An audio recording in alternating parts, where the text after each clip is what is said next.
자, 그럼 이제 드디어 여러분들하고 송인을 만나보도록 할게요. 자, 송인 들어가서 하도록 하겠습니다.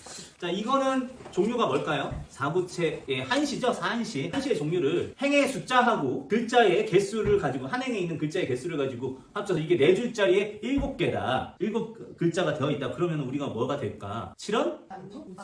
절구가 4줄짜리고요. 자, 유씨가 8줄짜리고요. 배율이 12줄 이상입니다. 알겠죠? 그러면 지금 일단은 4줄이니까 절구고 몇 글자가 나왔니? 7글자가 나왔으니까 7원 절구 생각하시면서 보도록 할게요. 일단 정지상에 대해서 먼저 말씀을 드리고 시작을 해보도록 하겠습니다. 자, 정지상이라고 하는 사람도 어디에서 살았냐면, 물론 서경에서 살다가 나중에 개경으로 내려가지만 서경 출신이에요. 그러니까 평양 출신이라고 생각을 하면 되죠. 여러분들이 아마 이거 만나본 적이 있지 않을까? 그 역사 시간에 배우면서 묘청의 난 배운 적 있어요? 네, 묘청의 난을 진압한 사람이 혹시 누군지 아십니까? 묘청이 난을 일으켰는데 서경으로 천도를 하려고 하는데, 여러분도 생각을 해봐라.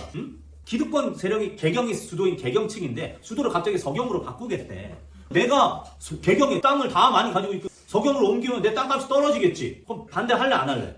하죠. 반대를 하는데 서경으로 이제 궁궐까지 짓고 있는데 이제 묘청이 왕을 깨워가지고 하고 있으니까 묘청이 완전 눈에 가시겠죠. 풍수지리설에서 평양이 최고입니다 해가지고 그렇게 옮기려고 하는데 허피면 궁궐에 짓다가 궁궐에 벼락이 떨어져가지고 궁궐이 깨졌네? 그러니까 이것보다 더 하늘의 뜻이 어디겠습니까? 서경을 천도하면 안 된다는 얘기요라고 하니까 서경 천도가 무산된 묘청이 어떻게 해요? 걔네들 주장으로는 반란을 일으켰다라고 해가지고 싸그리 몽땅 다 처단을 해버립니다. 그게 묘청의 난인데요. 그때 누구도 죽냐면 정지상이라는 사람, 서경 출신의 사람도 죽어요. 김부식이라고 하는 개경파의 수장한테 죽게 됩니다. 여러분이 김부식이라는 사람은 어디서 많이 들어봤을 것 같아요. 삼국유사는 이련이 지었고 삼국사기는 김부식이 지었는데, 이 사람이 이 삼국사기라는 역사서를 편찬을 할 만큼 글재주가 굉장히 뛰어나고요. 실제로 권력에 있어서도 재상이었다라고 생각하면 돼요. 그러니까 한마디로 지금 생각하면 거의 국무총리가 문학 글도 엄청나게 잘 쓰는 팔방미인이라고 생각을 하면 되겠습니다. 근데 이 사람이 그 서경의 묘청을 숙청을 할 때 누구도 싸잡아가지고 해치웠냐면은 이 정지상도 함께 해치웠어요. 그 이유가 뭐라고 보통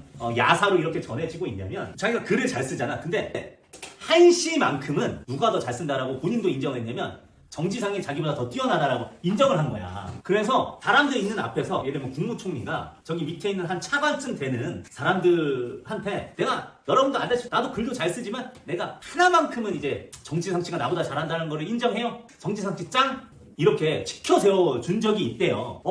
무슨 시를 보셨길래 그렇게 감탄을 하셨습니까? 라고 얘기하니까, 내가 지상씨 집에 가가지고 놀러 가가지고 한시를 본 게 있는데, 방금 누가 붓을 들었길래 새 을자가 강물 위에 써 있을까, 이런 얘기를 했다는 거예요. 그러니까 사실은 지나가든 새들을 봤겠죠. 근데 방금 누가 붓을 들었길래 새 을자를 강물에 썼을까? 새가 아주 예쁘게 이렇게 지나가는 모습을 한자의 그 상형문자적인 특징을 살려가지고 이렇게 한시로 표현하는 게 난 너무 감탄스러웠어요. 나보다 더 대단해요. 나보다 짱! 이렇게 얘기를 했는데, 그때 정지상이 뭐라고 얘기를 했냐면, 그거 제가 5살 때 쓰신데요? 이렇게 얘기를 해버린 거야.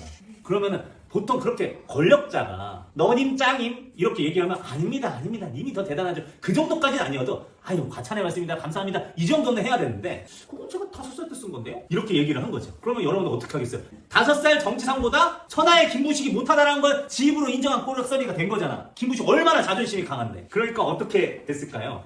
이 사람이 사실은 개경에 내려온 지 되게 오래됐는데 요청하고 짜고 했다라고 그렇게 프레임을 씌워놓고 얘를 그냥 시작하자마자 죽였어요. 근데 이렇게 하다 보니까 이제 정지상과 김부식 일화 중에서 어떤 얘기도 많이 있냐면, 내가 하나만 좀 적어놓을게.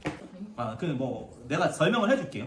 이거는 천실이에요. 그럼 이건 만점입니다. 천실 만점인데, 김부식이 자기가 시를 써놓고 엄청 마음에 들어가지고 이런 얘기를 했어. 정지상이 죽은 다음에 이제 자기보다 시를 잘 쓰는 사람이 없다고 생각할 거 아니야. 그러니까 자기가 이런 시를 썼는데, 이게 1000개의 실입니다. 그리고 이게 10,000개의 점이에요. 10,000개의 점. 그러면서 어떤 시를 썼냐면, 버들가지는 1000가닥 실처럼 푸르고 복삽꽃 1만 점이 붉구나 라고 얘기를 했습니다. 갑자기 정지상에 귀신이 나타나가지고, 1000가지 실을 네가 다 셌냐? 저게 실이 1000가지인지 어떻게 아냐? 그리고 점이 10,000가지 점으로 이렇게 붉었는지 그 점을 다 셀 수 있냐? 그렇게 안 셌잖아. 그렇게 하는 것보다는 그 표현을 실실이 점점이로 반복해가지고 표현하는 게 훨씬 더 낫다. 이런 식으로 이렇게 얘기를 했는데, 누가 봐도 그런 거야. 그래가지고 우리가 뭔가 고쳐쓰기를 할 때 반복을 활용해서도 훨씬 더 멋져질 수 있다라고 하는 하나의 예시로서 계속 사람들이 이 일화를 쓰긴 쓰는데, 귀신이 나타나가지고 김부식이 깜짝 놀라서 야 너는 죽어서도 나보다 더 잘하냐 막 이런 식으로 얘기를 했다라는 거죠. 그만큼 이 정지상이라고 하는 시인은 굉장히 뛰어났던 시인이고요. 그리고 대동강에 사신들이 놀러 올 때 다른 중국 시인들한테 무시당하지 않으려고 정지상에 송인을 걸어놨습니다. 그러니까 정지상이 외국 사신들도 감탄할 만큼 시를 잘 썼는데 그 중에서도 가장 백미가 지금 정지상의 송인이에요. 여기의 송자는 보낼 송자입니다. 그러니까 사람을 보내면서 부르는 노래라. 이것도 당연히 무슨 노래일까요? 어떤 상황을 한 노래일까요?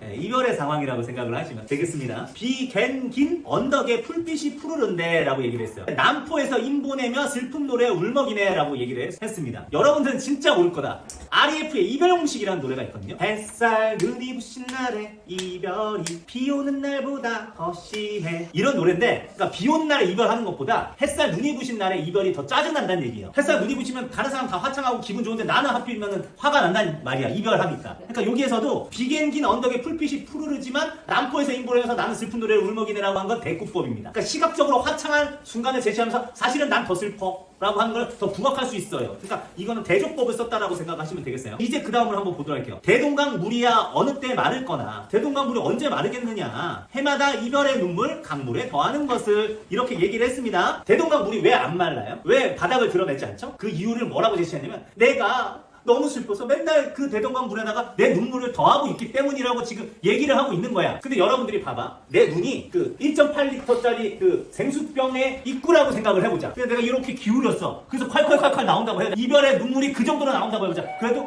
대동강물 마르는 데는 전혀 타격을 안 줘요. 이게 아무리 보탠다고 해도 대동강물 표면적이 얼마나 넓은지 한 번에 증발하는 얘기 훨씬 더 많단 말이야. 그런데 내 눈물 때문에 대동강물이 안 마른다라고 표현을 했어. 그러면 이거는 무슨 법이야?